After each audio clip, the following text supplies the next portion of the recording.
It's very pleasant out here today. About 70 degrees. This came as a surprise to me. The bees have taken over one of my birdhouses. I don't know what kind of bees they are, but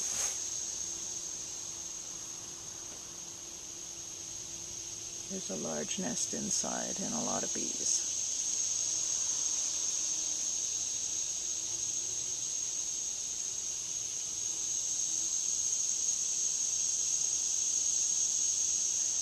I had thought of spraying it down with poison, but then I thought, no, just leave it alone.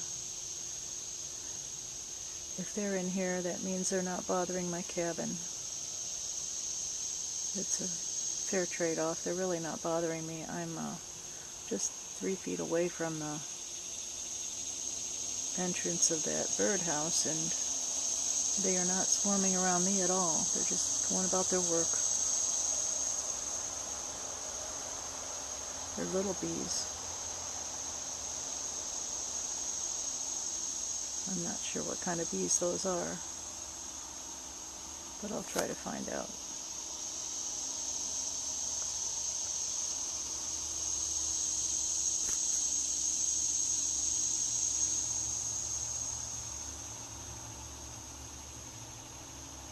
Chipmunk was living in that birdhouse last year and the year before, and now it's taken over by bees.